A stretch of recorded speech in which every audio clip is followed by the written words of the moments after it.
Hello everyone, welcome to this video. तो आज की इस वीडियो में हम लेट, कॉन्स्ट और वार इन तीनों में फ़र्क देखेंगे। अब ये तीनों ही जावास्क्रिप्ट में वेरिएबल्स डिफाइन करने का एक वे है, बट बहुत सारी सिचुएशंस ऐसी आती हैं जिसमें आपको इनमें से कोई एक यूज़ करना चाहिए, कोई एक यूज़ नहीं करना चाहिए।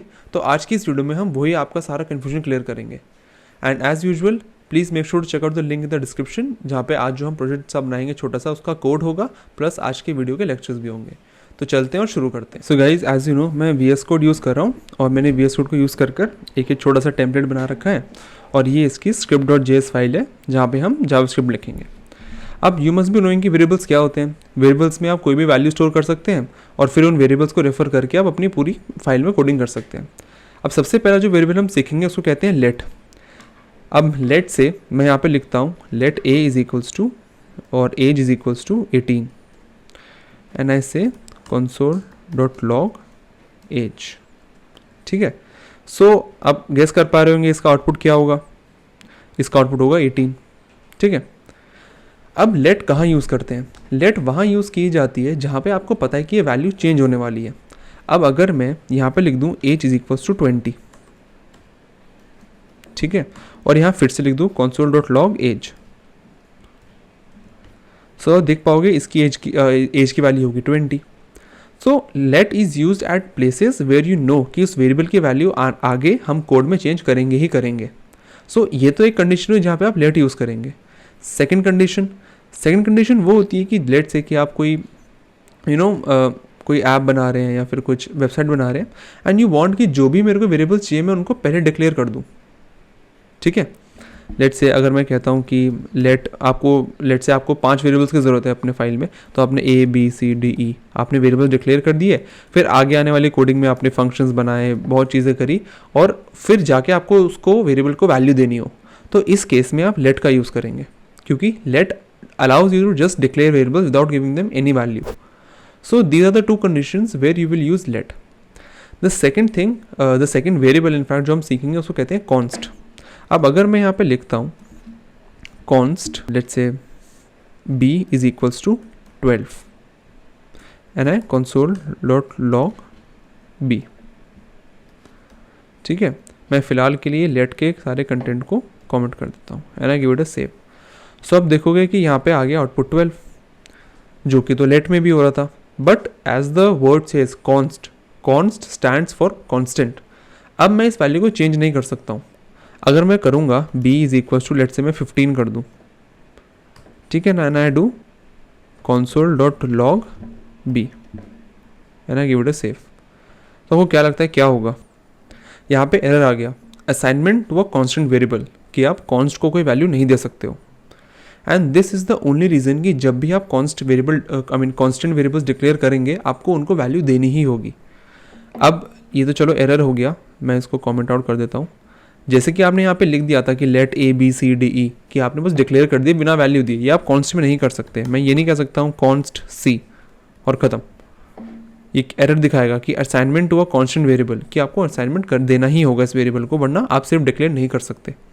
अब कॉन्स्ट वेरिएबल्स कहाँ यूज़ होते हैं? कॉन्स्ट वेरिएबल्स वहाँ यूज़ होते हैं कि जहाँ पे आपको पता है कि वैल्यू नहीं चेंज होगी। लेट से मैं लिख देता हूँ कॉन्स्ट किलोमीटर्स टू माइल्स। ठीक है, सॉरी मेरे को उसकी वैल्यू याद नहीं है इसलिए मैं माइल्स टू किलोमीटर्स लिख देता हूँ। माइल्स टू किलोमीटर्स, कि भाई एक माइल में कितने किलोमीटर्स होते हैं, एंड आई गिव इट 1.6। तो अब देख पाओगे कि भाई ये वैल्यू तो हमेशा ही कांस्टेंट रहेगी ना। अंडर नो कंडीशन एक माइल में 1.6 से ज़्यादा या 1.6 से कम किलोमीटर्स होंगे। सो इस कंडीशन में आप ये वेरिएबल कांस्टेंट में डिक्लेयर करेंगे।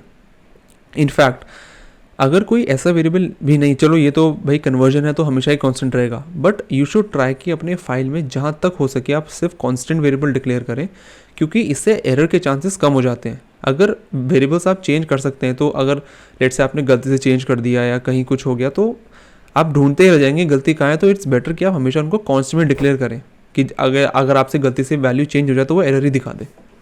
ठीक है। So this is the const variable. The next type of variable that I have to teach you is known as the var. अब ये जो वार वेरिएबल होता है इसको आई विल रिकमेंड कि आप कभी ही ना यूज़ करें। क्यों? क्योंकि इसकी एक बहुत छोटी सी ड्रॉबैक है। वो क्या है? लेट से मैं एक फंक्शन डिक्लेयर करता हूँ, फंक्शन माई फंक एंड इसके अंदर let's say I type in I say const age is equals to 18, and then I type in a condition that if age is less than 19, then आप इसके अंदर एक for loop चलाएं for, and यहाँ मैं for की जो increment का वेरिएबल होगा that is i, late say मैं अभी उसको लेट से डिक्लेयर करता हूँ, let i is equals to 0, i less than 5, i plus plus, and यहाँ पे आई डू console.log i। मैं फ़िलहाल के लिए इसको कमेंट आउट कर देता हूँ, ठीक है, and I give it a save. तो आपको क्या लगता है क्या आउटपुट आएगा? अब 18 है, 19 से कम है, तो इसका वैल्यू आना चाहिए 1 2 3 4 5। ओह सॉरी, मैंने फंक्शन तो कॉल ही नहीं किया, ठीक है। सो अब देखेंगे इसकी वैल्यू होगी 0 1 2 3 4, ठीक है। अब वो तो आएगी क्योंकि आई की एज की वैल्यू 19 से कम है। अब आपको क्या लगता है अगर मैं इस इफ़ के बाहर लिखूंगा console.log i, तो इसका आउटपुट क्या होगा? इसका आउटपुट आया एक एरर कि that i is not defined at so and so line number, that is line number 19। वो क्यों? क्योंकि ये जो हमने जब इस लेट i को यहाँ पर डिक्लेयर किया था, इसका जो स्कोप था वो सिर्फ इस फॉर के अंदर ही था। मैं यहाँ पे फिर भी एक पैरेंथेसिस दे देता हूँ, आपको थोड़ा अच्छे से समझ आ जाएगा। जो इस i का स्कोप था वो यहाँ पे सिर्फ इस फॉर के बीच में ही था, ठीक है। बट अगर मैं इसको कर दूंगा वैर, सो आपको क्या लगता है क्या आउटपुट आएगा? अब यहाँ पे कोई एरर नहीं आया, 0 1 2 3 4 तो आना ही था क्योंकि वो तो हमने console.log में किया ही था। But even after this for finished and in fact this if also got finished, तब भी ये वैर की वैल्यू एक्सेसिबल है, इसकी वैल्यू 5 दिखा रहा है ये। सो this is the problem with वैर कि जो वैर होता है उसका जो स्कोप होता है वो एक ब्लॉक स्कोप नहीं होता, वो उसका फंक्शन स्कोप होता है। अब ये जो आई है ये इस पूरे फंक्शन में यहाँ से यहाँ तक के बीच में कहीं पे भी एक्सेसिबल है। सो दिस कॉजेज एरर्स कि आप लेट्स से कि आप एक बैंकिंग वेबसाइट बना रहे हैं जहाँ पे आपने किसी फॉर लूप के अंदर आपने कोई वेरिएबल डिक्लेयर कर रखा है। अब अगर आपने उस वेरिएबल को वैर से डिक्लेयर किया होगा, so even when that for loop got finished, वो वेरिएबल एक्सेसिबल रहेगा एंड कोई भी उस वेरिएबल को वैल्यू उसकी मॉडिफाई कर सकता है, which can eventually lead up to a big loss, किसी के बैंकिंग ट्रांजैक्शन में या किसी की ब्लंडर हो सकता है। इसलिए it is not recommended to use var under any situation. आप लेट यूज़ करिए, लेट और वैर ऑलमोस्ट सेम ही काम करते हैं, बस एक ब्लॉक स्कोप में और एक फंक्शन स्कोप है। So it's better to use both the one with the block scope that is let. So I hope आपको ये तीनों variable that is let, constant, var, तीनों का डिफरेंस समझ आ गया होगा और ये भी समझ आ गया होगा कि किसको कहाँ यूज़ करते हैं। If you learn anything in this video, please consider subscribing my channel. Thank you so much and let's meet in the next part.